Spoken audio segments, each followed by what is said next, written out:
Bonjour à tous et bienvenue dans cet épisode week-end de Tech Café. Donc c'est le petit supplément à l'édition hebdomadaire que vous retrouvez en général vendredi ou samedi et qui la plupart du temps revient sur des actus un peu différentes, un peu moins chaudes on va dire.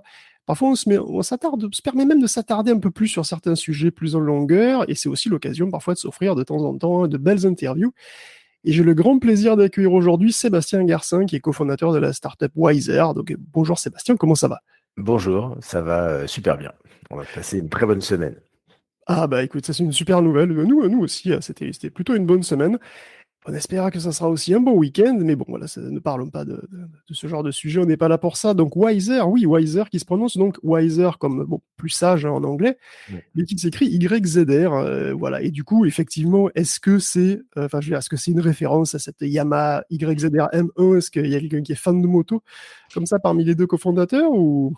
Et alors, même pas du tout. Figure-toi, on a effectivement, quand on a créé Weather, on voulait faire une techno pour rendre le business plus sage grâce à la donnée. Donc, et puis on a trouvé ce petit gimmick pour l'appeler Weather. J'avais bien conscience que c'était une moto, je le savais.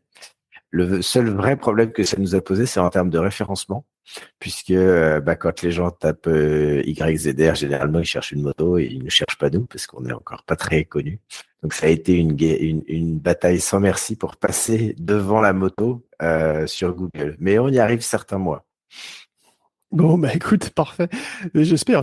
C'est vrai que, bon, voilà, j'ai fait effectivement le test aussi, hein, j'ai Euh, cherché Wiser sur Google et évidemment, j'ai trouvé ce que j'ai trouvé. Mais bon, en tout cas, voilà, je suis donc doublement content pour cette interview parce qu'en tant que podcast tech, on est très souvent amené à parler de machine learning, d'IA, et la plupart du temps, on parle de gros modèles qui sont mis au point par des gros acteurs de la tech, souvent américains. On parle de, voilà, de Google et de DeepMind aussi, d'OpenAI, de Microsoft, tout ça, quoi.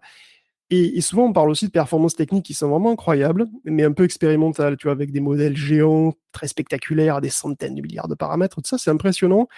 Ça peut paraître aussi un petit peu loin de nous. Et donc, bah, je suis doublement content de recevoir le fondateur d'une entreprise française déjà, et qui travaille dans l'apprentissage machine et qui l'applique à un problème très concret, très quotidien, qui est la normalisation de données. C'est bien ça? Exactement. T'as bien travaillé. J'espère, j'ai fait mes devoirs. Donc, vous faites de la normalisation de données par analyse sémantique. Alors, qu'est-ce que c'est? Est-ce que tu peux donner un exemple? Je vais donner un exemple tout simple. Quand vous êtes, par exemple, vous travaillez chez Coca-Cola et vous devez analyser vos ventes. Vous avez des données de vente qui viennent de plusieurs sources. Vous avez des données qui viennent de l'intérieur et puis des données qui viennent de l'extérieur. Parce que vos produits sont vendus par plein de distributeurs.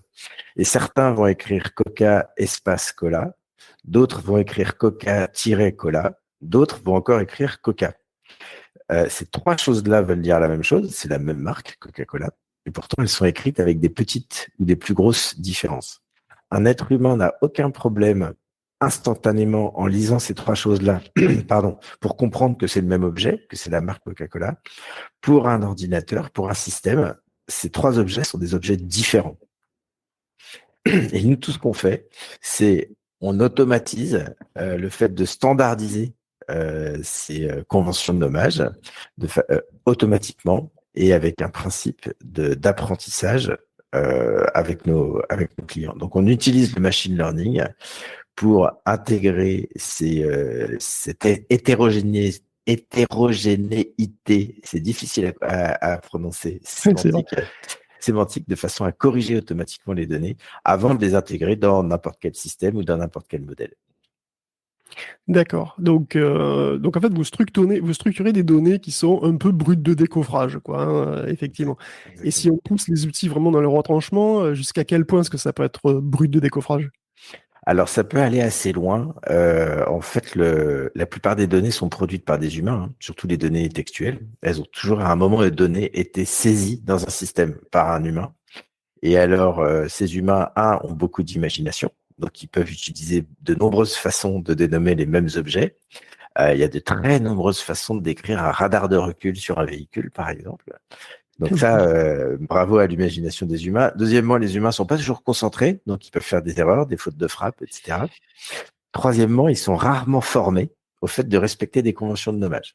Donc, même qu'on s'est mis d'accord que accoudoir central arrière, on l'écrit toujours de la même façon, accoudoir central arrière, et ben, il y a plein de gens dans la chaîne de production de la donnée qui soit sont pas au courant qu'on écrit accoudoir central arrière, soit ils le savent mais ils s'en foutent, ou alors c'est un stagiaire et il change tous les 3 mois.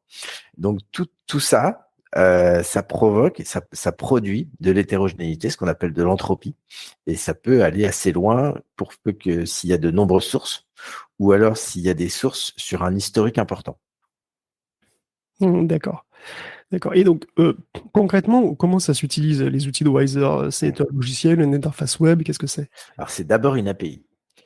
C'est d'abord une API qui va prendre un flux SQL déstructuré et qui va rendre un flux SQL structuré. Donc ça, c'est le cœur de la machine. Et finalement, cette API, elle a rien de très génial puisque elle fait des tâches assez simples.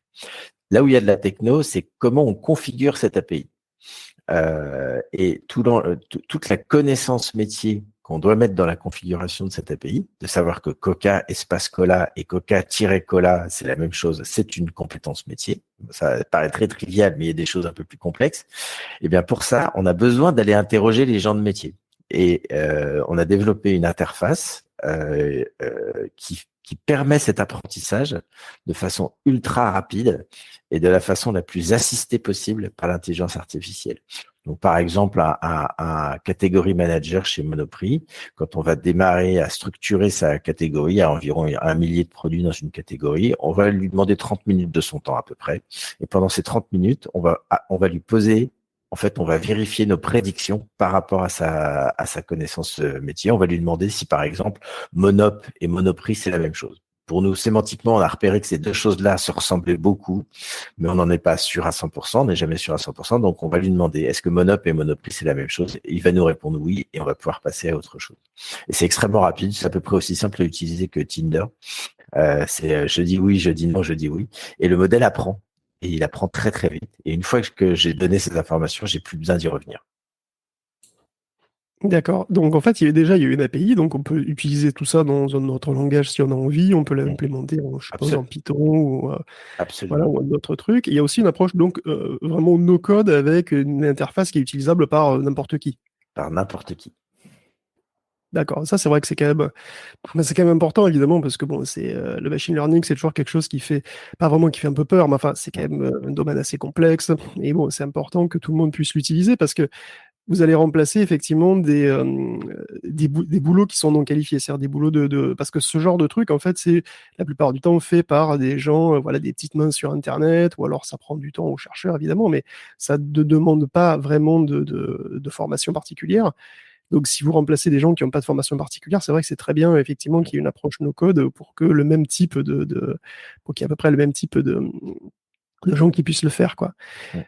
Euh, L'analyse sémantique dopée au machine learning, c'est vrai que c'est un domaine en plein essor, hein. Donc voilà, on peut penser à Facebook, par exemple, qui utilise ce genre d'algo pour faire une classification proactive des posts Ouais. avant la modération, donc pour aider la modération. Sans révéler de secret industriel, évidemment, quel type de modèle vous utilisez? C'est des modèles faits maison? Alors, je ne pourrais pas aller trop loin dans la réponse parce que la Oui, particularité de j'imagine. Wiser, c'est que c'est une boîte de tech fondée par des gens de business, c'est-à-dire Jean-Philippe, mon associé et moi. Et nous, notre seule compétence, on est capable de faire des slides et de danser des claquettes, hein. Mais on a deux cofondateurs qui nous ont rejoints dans la première année, qui sont Arjun et Yosser, qui sont ingénieurs et toute la techno, tout le produit a été construit par eux. Il ne reste pas moins que on n'aurait pas pu inventer Wiser avant 2018, l'année où est sorti BERT et Camembert, qui sont des algos de Natural Language Processing. Et sur cette base-là, on a développé énormément de compétences et de technologies in-house, en fait, pour plusieurs raisons.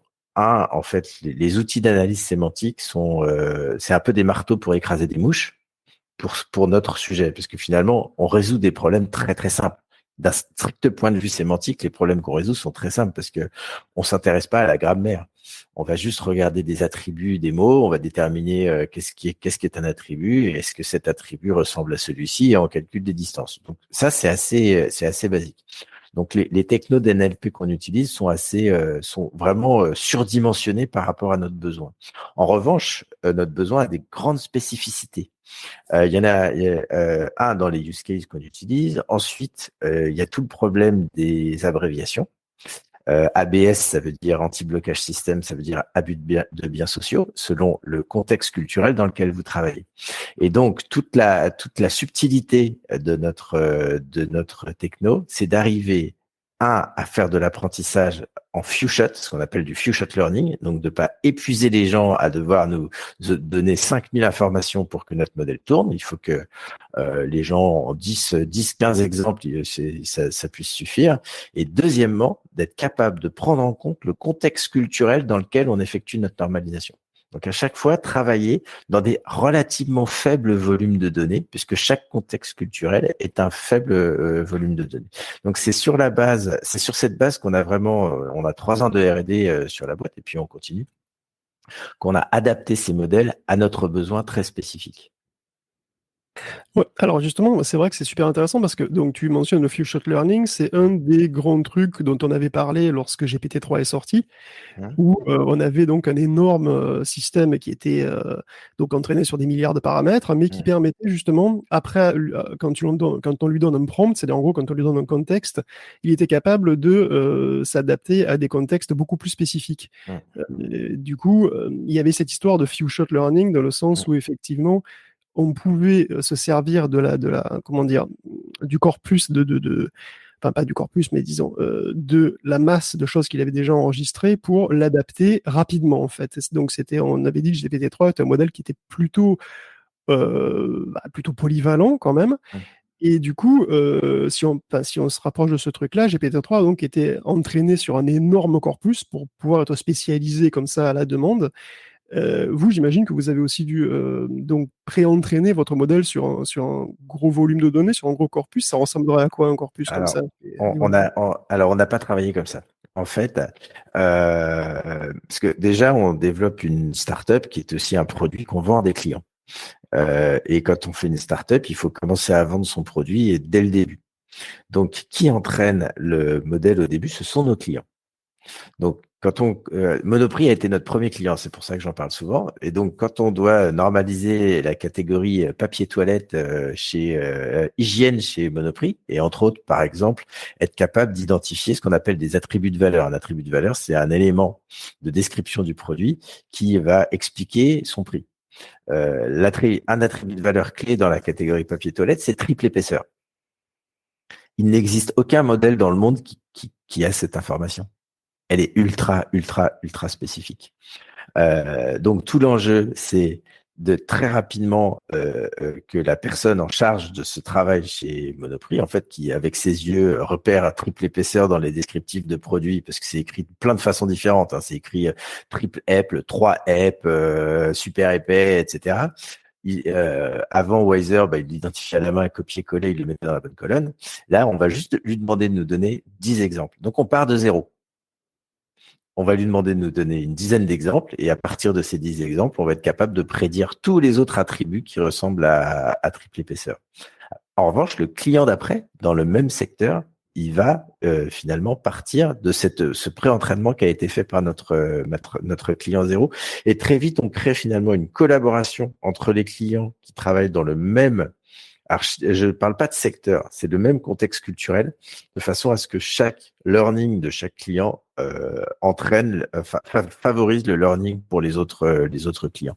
Et ça pose pas de problème de concurrence, parce qu'on est toujours sur des informations relativement triviales. Oui, d'accord. Donc effectivement, en fait, le corpus, quelque part, se construit au fur et à mesure en fonction des clients, et chaque client enrichit la base pour les clients suivants, quoi. C'est ça, là.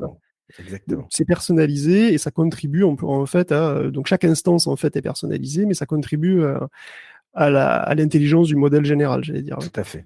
Et tout le monde, à la fin, tout le monde en profite en fait. Voilà, ça c'est ok, d'accord, c'est parfait. C'est effectivement donc bon, du coup, ce qui se passe, c'est que votre cœur de métier, comme c'est les données, du coup, les données de grosses entreprises, des données qui sont souvent confidentielles, j'imagine, voire potentiellement sensibles. Et en ce moment, c'est vrai que les questions de sécurité, de souveraineté des données, c'est des sujets qui sont très importants, très discutés. Vous faites du SaaS, du service cloud. Les données sont-elles forcément transférées sur vos serveurs? Alors, on a un petit peu de temps pour répondre à cette question parce qu'on a eu une approche un peu particulière là-dessus.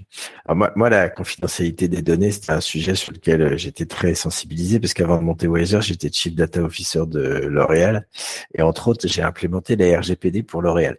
Donc, je me suis à l'époque où les boîtes démarraient là-dessus. Donc, j'étais bien averti là-dessus et je savais la complexité qu'il y avait sur ce sujet-là. Donc là, on a pris un axe stratégique très simple, c'est de dire, pendant les 3 premières années de Weather, on ne va travailler que sur des données non sensibles. Donc, on va pas travailler sur de la donnée conso, on va pas travailler sur de la donnée sensible. En gros, le brief, c'était à l'équipe technique, si un hacker russe vient tourner dans notre database, il trouvera rien d'intéressant. Il va trouver des listes de marques de PQ et finalement, tout le monde s'en fout. Donc, on a fait toute notre R&D sur de la donnée non sensible. Alors, ça peut être des descriptifs de produits, de contrats, tout ce qui décrit des objets. On a travaillé sur de la donnée de santé, mais sur de la donnée de santé animale. Donc, pareil, pas d'enjeu de confidentialité. Ce qui nous a permis d'aller beaucoup plus vite, puisqu'on avait finalement peu d'enjeux de sécurité et aucun enjeu de compliance. Là, aujourd'hui, on attaque là maintenant la capacité à aller traiter des données sensibles. Donc, il y a tout un travail, effectivement, de mise aux normes, conformité, RGPD, sécurité, etc. Donc ça, c'était un peu l'histoire. Et ensuite, la donnée ne vient pas chez nous. C'est-à-dire que ce qui vient chez nous, ce sont les logs d'apprentissage, mais jamais la donnée. Et c'est ce qui va nous permettre assez rapidement d'être compliant avec des données sensibles. La vraie difficulté qu'on va rencontrer, c'est qu'il y a des secteurs d'activité comme la banque et la santé qui veulent pas de SaaS cloud en fait, qui veulent ne sortir rien du tout. Et donc là, il va falloir qu'on développe une feature on-premise de façon à faire tourner l'appli sur des clouds privés ou sur des architectures privées, avec juste de temps en temps des échanges avec nous, parce que il y a l'apprentissage qui doit se constituer, mais dans un cadre contractuel extrêmement précis et avec tous les niveaux de sécurité requis. On commence tout juste ce travail. D'accord, effectivement, ouais, c'est effectivement une question que j'allais poser. Forcément, s'il y a une entreprise très soucieuse de ce genre de choses, peut-elle héberger son propre outil, donc c'est prévu, en fait, tout simplement. Tout à fait. C'est prévu parce que économiquement, en fait, on a un marché énorme dans la banque et la santé. Et si on veut y aller, c'est comme ça. Alors, ce qui est particulier, c'est que par exemple, aux États-Unis, on commence tout juste à se développer. Ce sont des questions qui se posent assez rarement parce que quasiment tous les secteurs sont passés sur le cloud, quel que soit leur niveau de sensibilité. Très bien, très bien. Effectivement, vous mentionnez effectivement, tu mentionnes les données de voilà, ces grosses boîtes, ces grandes banques, tout ça. C'est vrai que vous avez déjà de gros clients. Donc j'ai vu que vous avez Monoprix, Auchan, La Redoute quand même, Aramis Sopro, Raja Group.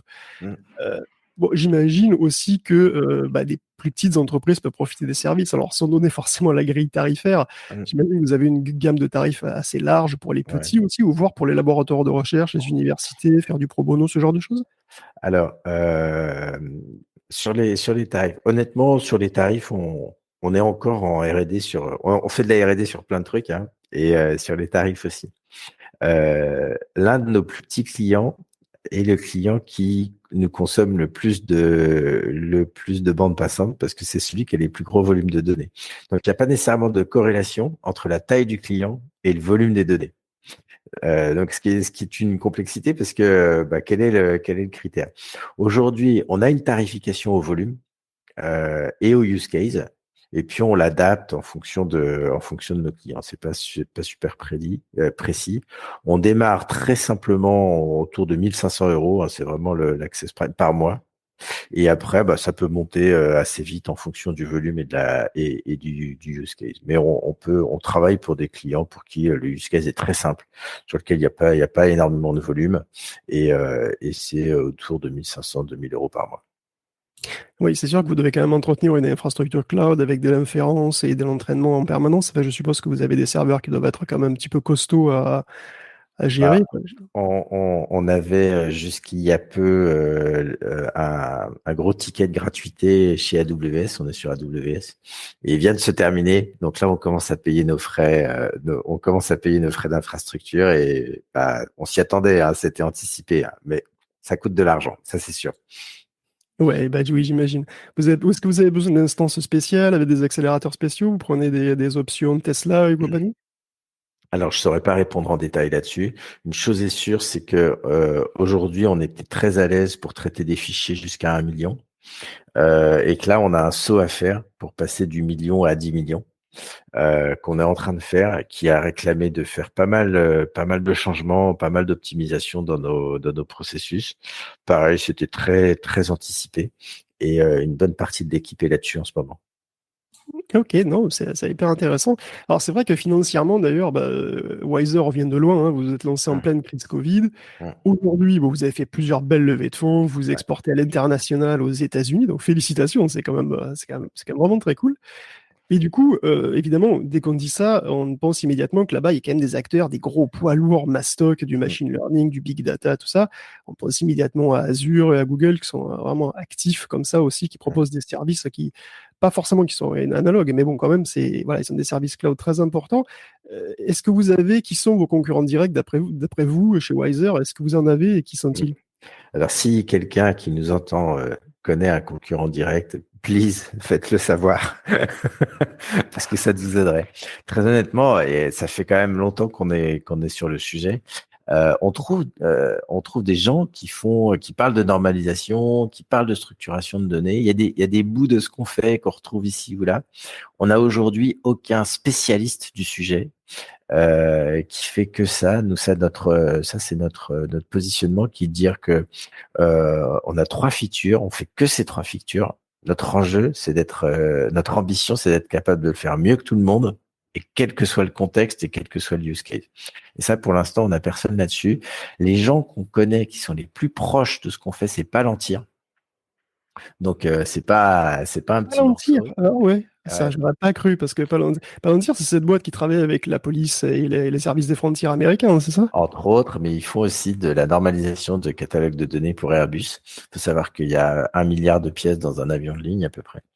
Et ils font des choses assez proches de nous. Ils ont déposé des brevets de trucs qui ressemblent à ce qu'on fait, même si on n'est pas exactement sur les mêmes logiques. Pour l'instant, honnêtement, ce sont les seuls qu'on voit qui font des choses similaires à nous. AWS, GCP et Azure, c'est clairement des partenaires futurs. Parce que en fait, ils ont un enjeu à enrichir leur bouquet de services, et nous, on a vocation à faire partie des services qui seront capables de proposer à leurs clients. On est vraiment hyper spécialisé sur la tâche qu'on automatise. On a déjà 3 ou 4 ans d'avance, donc bon, il y a des gens qui peuvent essayer de nous rattraper, hein, mais ça va pas être facile parce qu'on va très vite. Oui, c'est vrai. Oui, donc vous voyez, enfin, en fait, c'est ça. Azure et Google proposent des services qui vous sont utiles à vous, quoi. Elles sont beaucoup plus généralistes, ils sont pas Oui, c'est ça. spécialisés. Ils sont pas spécialisés. Et honnêtement, cette niche, je crois qu'on a été les premiers à l'avoir, et on a été les premiers à identifier qu'il y avait des moyens techniques pour la régler. Et c'est pas facile, hein. On a galéré, hein. On n'y est pas arrivé du premier coup, hein. C'est aussi rassurant. Moi, à chaque fois que mon CTO me dit ah là-dessus j'ai un gros problème, on n'y arrive pas, je dis c'est une bonne nouvelle, parce que finalement, si le problème est difficile à régler, c'est qu'il apporte de la valeur, et que ça sera plus difficile à d'éventuels concurrents de le craquer également. Bon, bah, non, mais c'est bon, bah, très très bien. C'est une excellente nouvelle. De toute façon, bon, c'est vrai que moi non plus, hein, bon, voilà, j'avais en tête aucun concurrent Mm. de Wiser direct, c'est certain. Donc ça, c'est vrai que c'est très bien. Alors, du coup, il y a aussi un autre volet que tu voulais aussi aborder, qui est très important ces derniers temps. Voilà, les scandales sur les conditions de vie au travail dans les grands groupes très connus, alors là, dans le jeu vidéo, dans les grands groupes Mm. tech, ça manque pas, on en parle assez souvent. Et chez Wiser, c'est vrai que vous vous singularisez en ayant construit une culture d'entreprise qui est très inclusive, enfin, en tout Mm. cas, voilà, et très soucieuse du bien-être des employés aussi. Et donc, ça se traduit comment concrètement là, chez Wiser? Alors déjà, ce qui est important, c'est que ça fait partie intégrante du projet depuis la première minute où ce projet a germé dans notre tête, à Jean-Philippe et à moi. On avait une première envie qui était de monter une startup de tech normale, c'est-à-dire croissance à 3 chiffres, financement avec des fonds d'investissement, développement international, etc. Donc le truc classique, hein. Mais on voulait que cette boîte ressemble au monde tel qu'on rêvait qu'il soit. C'est-à-dire que très très vite, on s'est posé la question de la parité dans l'équipe, de la qualité de vie au travail, de l'inclusion, de la diversité, etc. Et au bout d'un an d'existence, on avait une quasi-parité homme-femme. Et là aujourd'hui, on est 30, on est à parité. On a des gens dans l'équipe qui viennent de partout. Alors l'équipe gagnante chez nous, c'est la Tunisie. Hein, c'est les gens on a plus de Tunisiens que n'importe qui d'autre, mais on a des gens qui viennent d'Inde, du Maroc. On a eu des Iraniens, on a eu des Égyptiennes, etc. Donc une équipe hyper diverse. Et ensuite une culture effectivement qui à la fois valorise les compétences extrêmement, mais supporte les gens. En fait, on est vraiment dans une logique où les gens qui nous rejoignent, ils sont là on va leur donner des conditions de travail à la fois physique, mais morale, mentale, psychologique, dans lesquelles on veut qu'ils se sentent en sécurité. C'est-à-dire que Wiser, c'est ce qu'on appelle une safe place to grow. Désolé pour l'anglicisme, mais on vise à être une société internationale, donc on a travaillé comme ça, où tous les talents doivent sentir qu'ils ont la liberté de s'exprimer et la liberté de se développer, la liberté aussi de dire que parfois ils savent pas ou que parfois ils se sont plantés, et que tout l'enjeu de l'équipe, c'est de se soutenir les uns les autres, et en fait ça marche. Bah, écoute, bah, non, mais cette ambiance, c'est vrai que cette ambiance ultra cosmopolite, ça me rappelle un petit peu le monde académique, hein, un petit peu dans Mm. les universités. C'est ce qu'on trouve dans le labo de recherche, toujours, cette espèce de. Voilà. Il y a des gens qui viennent de tous les horizons et c'est vrai que ça n'est que plus riche, quoi. Donc, non, ça fait plaisir, effectivement, de voir une entreprise qui part là-dessus et pour laquelle c'est pas juste quelque chose de penser après coup, quoi. Parce que, bon, c'est quand même pas mal ce qu'on voit. Et bon, et donc, il y a cette espèce d'inclusion, mais aussi les conditions de vie au travail. Est-ce que pour Wiser, est-ce que je risque de enfin voilà, est-ce que je peux recevoir un email de boulot pendant la nuit, ou est-ce que je peux recevoir des SMS de boulot pendant le week-end? Vous êtes encore en phase de, enfin, j'imagine qu'il y a énormément de boulot en ce moment. Vous êtes en phase de croissance très forte. Ça se traduit aussi par de la pression beaucoup, ou comment ça se passe? Alors, il y a une pression qu'on se met tous individuellement parce qu'on a tous envie d'y arriver. Il n'y a pas de pression qui est mise par le management. Donc ça, c'est hyper important. Euh, c'est Moi, j'ai passé toute ma vie soit dans des grosses agences de publicité ou à travailler ou dans des grosses boîtes. Donc je sais ce que c'est que la pression et j'ai aucune envie de recommencer. D'autant que ça marche pas en fait. C'est-à-dire quand on met la pression aux gens, vous avez des résultats de court terme, mais à moyen et long terme, ça marche pas. C'est pas efficace, ça n'a aucun intérêt. Donc non, vous recevrez pas d'email de moi au milieu du week-end parce que j'en écris pas. Il peut m'arriver d'avoir une idée qui me traverse l'esprit et si je peux pas la noter quelque part, je vais envoyer un Slack à quelqu'un en disant surtout ne pas me répondre ce week-end, mais voilà, je pense à ça, on en parle lundi. Mais même ça, j'ai arrêté de le faire parce que je voyais que les gens me répondaient quand même. Donc maintenant, je me le note quelque part et je l'envoie le lundi. Non, nous on a un truc, on entend beaucoup parler d'un truc très viriliste que j'aime pas, qui est go big or go home. En gros, fais des trucs super ou rentre chez toi. Chez nous, c'est exactement l'inverse. C'est go big and go home. C'est fais des trucs super et à 6h30, tu fermes ton ordinateur, tu rentres chez toi. Ça veut pas dire qu'on n'a pas des gros coups de bourre. Ça nous arrive d'avoir des gros coups de bourre, etc. Et là, tout le monde s'y met et on y va. Mais c'est pas un système. C'est-à-dire que ça arrive parfois, mais on l'a pas érigé au rang de système et en plus on fait attention à ça. C'est-à-dire qu'on fait attention à la charge de travail des gens, etc. Et on sait parfois qu'il y a des gens qui sont, parce qu'il y a un moment, il y a une accélération, il y a quelqu'un qui se retrouve un peu surchargé de boulot. À ce moment-là, on se met à le surveiller comme le lait sur le feu, etc. Et puis surtout, on cherche des solutions pour faire en sorte que très vite, il soit dans des charges de travail plus raisonnables. Donc, c'est un sujet à part entière. Ben, clairement, clairement. D'ailleurs, est-ce que vous embauchez là? Parce que là, on vient bien de vendre la boîte, j'ai l'impression. Donc, est-ce que vous continuez à embaucher? Vous avez encore ou? Alors, on a levé de l'argent en janvier. On a beaucoup recruté. L'équipe a quasiment doublé de taille. Donc là, on n'est pas loin d'avoir rempli tous les postes. Donc, mais après, on est toujours. Moi, je suis un peu en recrutement permanent. Donc, on va toujours regarder les candidatures spontanées parce que parfois un profil peut nous donner une idée aussi.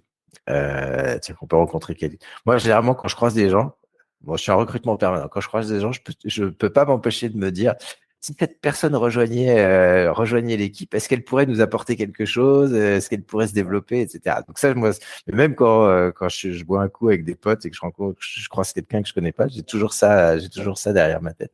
Et si on examine toutes les candidatures spontanées, parce que les gens qui ont envie de nous rejoindre comme ça, on trouve que c'est toujours intéressant de savoir pourquoi, et puis éventuellement de se dire qu'on ne sait jamais.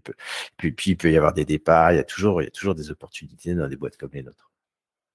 Bon, c'est bon à savoir. Donc voilà, si jamais des auditeurs sont intéressés, après tout, pourquoi pas. Ça peut toujours, si ça peut servir à ça, voilà, si ça peut aider tout le monde, voilà, c'est quand même toujours bon à savoir.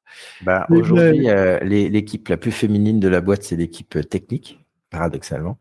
Et entre autres parce qu'on a recruté des jeunes femmes, des jeunes data scientists qui ont candidaté spontanément chez nous parce qu'elles voyaient que notre lead data scientist, c'est à quoi? C'est une femme. Elle la voyait sur la page Welcome to the Jungle, etc. Et qu'elles avaient envie de nous rejoindre. Et on est assez fiers de ça.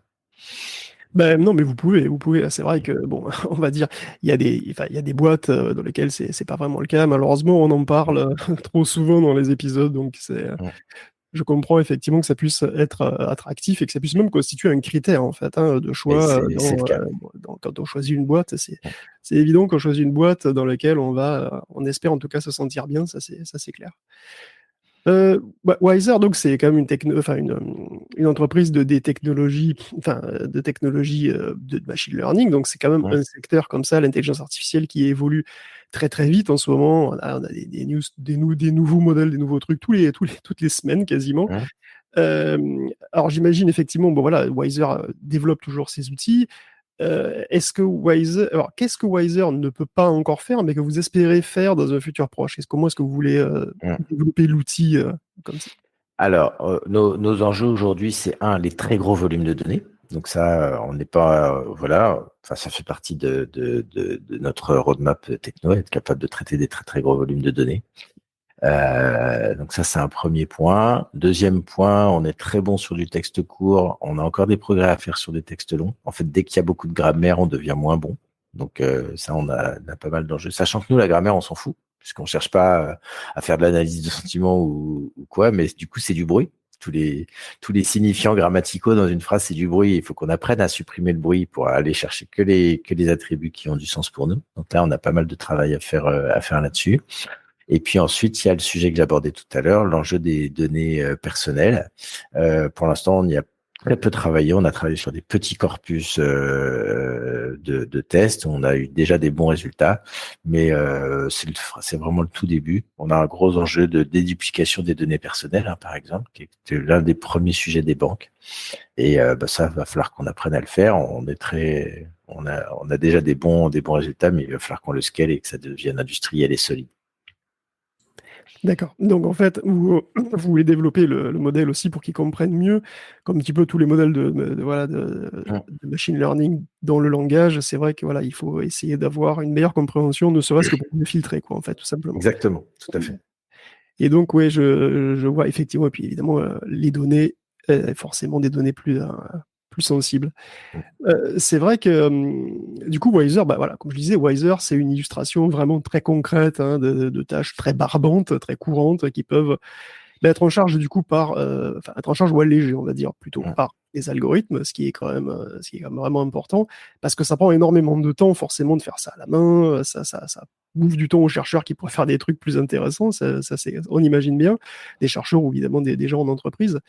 Donc, plus largement, quand vous, chez Wiser, quand toi, tu regardes le secteur de l'intelligence artificielle comme ça, qui est bouillonnant, où il y a toujours des trucs hyper spectaculaires, plus largement, toi, tu t'attends à quoi? Quelles autres applications dans la vie quotidienne, pro ou perso, ou les deux, disons, pro et perso, même si tu veux, qu'est-ce que tu attends à court moyen terme, disons, je sais pas, de 1 à 5 ans, qu'est-ce que tu penses qu'est-ce qui sera transformatif? Parce que Wiser, c'est déjà transformatif.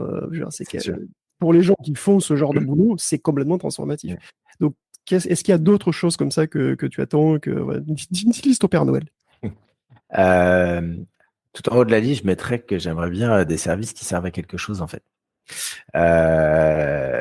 Parce qu'on voit beaucoup de modèles qui se développent prenons l'exemple de Facebook. Facebook développe des gros modèles pour mieux cibler la publicité. Et bon, ok. Quelle est l'utilité sociale d'un meilleur ciblage de la publicité? Et je dis ça, je veux dire, je crache dans la soupe. J'ai été un gros acheteur de publicité Facebook. J'ai été un utilisateur de publicité Facebook. Honnêtement, c'est une des meilleures plateformes publicitaires qui soit. C'est d'excellents. Les chiffres d'affaires, il n'y a pas de secret. Hein, je veux dire, ils sont C'est pas forts. pour rien. C'est pas pour rien. Ils font des super produits publicitaires. Et en même temps, je peux pas m'empêcher de regretter de voir tous ces cerveaux ultra brillants qui sont utilisés pour mieux cibler de la publicité. Ce dont je rêve, et alors, en plus j'en rêve parce que moi j'ai pas réussi à le faire encore, enfin j'ai pas trouvé l'idée, j'ai pas craqué le truc, c'est que tous les cerveaux soient utilisés à réduire notre empreinte carbone, à faire en sorte qu'on arrête d'assassiner le vivant et de détruire la planète sur laquelle on est.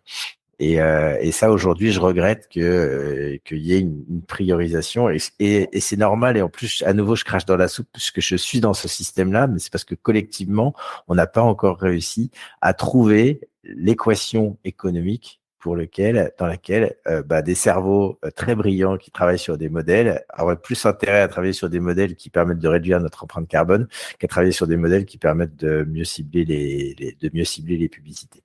Donc ça, c'est un peu la vision globale politique. Et après, au day-to-day, j'aimerais bien des bots qui marchent, qui me répondent de façon intelligente quand je leur pose des questions et pas des trucs complètement débiles. Et ça, on est quand même assez loin.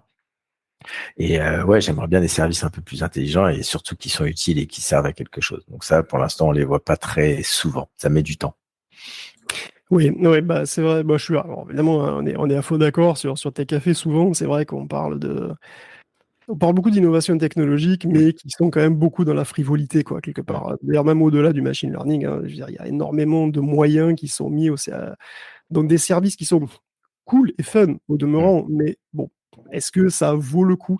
Est-ce que le rapport coût, voilà, retour sur investissement est vraiment aussi intéressant que ça, surtout dans le contexte écologique où on est? Bon, c'est vrai qu'on peut se poser ce genre de questions, mais on est malheureusement bien d'accord.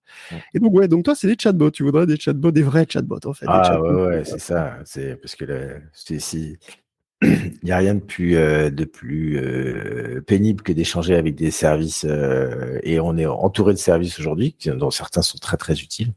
Et c'est vrai qu'aujourd'hui, c'est complètement préhistorique de devoir s'adresser à un être humain pour changer une adresse quelque part, pour avoir des informations sur la livraison d'un colis ou un truc comme ça. Enfin, on a mieux à faire que ça. Donc ça, c'est vrai que je pense qu'il y a pas mal de progrès à faire là-dedans. Clairement. Bon, alors, et d'ailleurs, bon, c'est vrai qu'on en constate un petit peu tout le temps. Hein. Je sais pas, tu avais vu par exemple AI Dungeon qui est capable de broder sur une histoire comme ça au fur et à mesure de tes réactions, ou alors les récents progrès de Google avec Mem, donc, qui est un modèle qui est multimodal et qui permet de comprendre et de croiser des informations sur des images, sur des textes et d'aller chercher des trucs pertinents. Bon, enfin, c'est la promesse, hein, évidemment. Pour l'instant, on a encore, il faut encore voir. C'est la promesse et les services, on les voit pas encore arriver dans nos mains, devant nous, pour faciliter la réservation d'un billet de train, tu vois, des choses toutes bêtes comme ça. Il y a encore un gap très important entre les avancées de la recherche et les avancées même du développement de pas mal de startups que je vois autour de moi et leur implémentation dans la vie de tous les jours. Oui, c'est vrai, c'est vrai. C'est vrai qu'on parle souvent. En fait, c'est un peu le biais de l'info, hein. C'est-à-dire que quand on fait de l'info là-dessus, on sort les infos tout de suite quand ça sort des laboratoires de recherche, ce genre de trucs. Alors que c'est vrai parfois on perd un petit peu de vue que ce sont souvent, hein, des projets de recherche, justement. Ce ne sont pas vraiment encore des produits. Ouais. Et donc, bon, évidemment, Google veut transformer ça en produit, par exemple, le plus vite possible, mais ça prend quand même du temps. Chez Wiser, ça vous a pris 3 ans, tu as dit, hein, Ouais, et puis c'est pas, je dirais en fait 1 an et demi de R&D avant que le produit apporte la valeur qu'on voulait qu'il apporte. Donc je dirais pour avoir un MVP costaud, enfin qui soit là. Et puis là, on n'a pas terminé, hein, on continue, hein, parce que il y a encore beaucoup de choses à régler, à consolider, à renforcer, plus de use case à traiter. Donc c'est sans fin. Et puis dans une startup comme la nôtre, en fait, on crée une catégorie, hein, parce que comme je te disais, il n'y a pas de concurrent, donc il y a personne en face de nous. Et donc, la R&D, il faut la faire sur la tech, mais il faut la faire sur les ventes, il faut la faire sur le marketing, il faut la faire sur l'implémentation, il faut la faire sur le business model. En fait, il y a de la R&D à faire partout. C'est ça qui est passionnant. Et c'est pour ça que toute la boîte est tournée vers l'innovation, quel que soit le métier, en fait. Bah, effectivement, c'est passionnant. Du coup, c'est une boîte qui est en pleine mutation perpétuelle, encore pour l'instant, j'ai Ouais. l'impression, qui est en changement permanent, en évolution permanente. Et du coup, pour Wiser, voilà, où est-ce que vous voyez dans 5 ans? Allez, disons Mm. 5 ans. Tout à fait. Alors, on a plusieurs options. Il y a l'option. Enfin, nous, notre ambition, c'est de devenir incontournable sur ce mini créneau-là. On a vraiment l'une de nos valeurs, c'est ambition, c'est la contraction de humilité et ambition. Donc, humilité, on veut faire que ce petit travail de nettoyage là, qui paraît assez trivial et puis en fait, qui n'est pas tellement. Notre ambition, c'est de le faire pour tout le monde et de devenir incontournable. Donc nous là, nos enjeux, c'est d'aller s'intégrer là où les services sont, donc dans le cloud, puis dans beaucoup d'éditeurs de solutions, de PIM par exemple, de solutions CRM, etc. Donc on a un champ énorme. À 5 ans, qu'est-ce qu'on peut devenir? Soit on va vers l'IPO, c'est-à-dire qu'on se dit que notre marché qui est énorme, hein, il est infini notre marché. Ben, on a été capable d'en prendre un gros bout et il y a encore un gros potentiel de croissance et on va devenir un incontournable. Soit on va s'intégrer, on va s'amarrer à un gros acteur, ça peut être un AWS, ça peut être un Google, qui saura nous donner partager sa vitesse de croissance. C'est deux options. Il peut y en avoir encore des troisièmes, mais aujourd'hui, c'est ces deux-là qu'on a en tête. D'accord. Bah, non, mais c'est très bien. Je veux dire. Vous faites de la normalisation de données et vous le faites bien. Voilà, comme pour reprendre un Voilà. slogan très connu. Exactement. Non, mais ah bah oui, c'est ambitieux. Donc peut-être effectivement des actions Wiser, donc dans 5 ans. Peut-être, Allons-y, exactement. peut-être. Non, ce serait fou. Bah, bon, en tout cas, on vous souhaite le meilleur, hein, et bien évidemment, bah, c'est clair. Alors, merci beaucoup d'avoir pris le temps de venir sur cette interview qui était vraiment, vraiment passionnante. Un mot de la fin, est-ce qu'il y a quelque chose, je sais pas, un sujet qu'on n'a pas abordé, qu'on n'a pas traité, sur lequel tu voudrais revenir? Non, là, tu me prends de court. J'aurais bien aimé dire un truc super, super intelligent. Non, mais est-ce que Non, c'est si, il y a un au truc cas où j'aurais oublié quelque chose ou on aurait oublié quelque chose? il y a un truc que je peux dire, ce qui est important, c'est la semaine prochaine, je suis en vacances. Normalement, je devrais arriver à couper mon Slack et mes emails. Et de façon générale, c'est ce qu'on fait quand les gens partent en vacances. On leur souhaite de bonnes vacances et on essaie de faire en sorte de leur préserver ce temps de repos. Ça, c'est une valeur clé chez Wiser. Et finalement, je suis pas mécontent de terminer là-dessus. Ben ouais, on va terminer là-dessus, effectivement, sur les vacances. Ben, c'est très très bien. Dois aussi te poser la question rituelle qu'on pose un petit peu à chaque fois. Et non, c'est pas du tout une question indiscrète, c'est juste où est-ce qu'on peut te retrouver ou retrouver Wiser sur Internet si on veut en savoir plus, voilà, personnellement, plus largement sur l'entreprise, voire candidater, hein, je le Ouais. redis, éventuellement, pourquoi pas. Alors, on est très actif sur LinkedIn, donc je reçois beaucoup de messages sur LinkedIn, mais je réponds à peu près tout le monde. On a une page Welcome to the Jungle avec les recrutements qu'on a en cours, et puis vous allez pouvoir avoir un peu la primousse des gens de l'équipe. Donc voilà, et puis on a un site, hein, yzdr.ai, pareil, qui a tous les formulaires de contact pour nous rencontrer. Ben écoute, merci beaucoup, voilà, merci beaucoup d'être venu. Merci à vous, évidemment, de nous avoir écoutés pour cet épisode week-end, un épisode week-end un petit peu particulier avec donc une interview. Vous voyez, maintenant, ça commence à devenir pas régulier, mais en tout cas, ça commence à devenir de plus en plus fréquent. Si, de toute façon, vous me retrouvez, moi, la semaine prochaine, hein, dans l'émission hebdomadaire, évidemment, avec Guillaume Vendée, je vous rassure, je sais qu'il vous a manqué, mais il revient. Donc voilà, je vous dis à très bientôt dans un nouvel épisode de Tech Café et ciao à tous.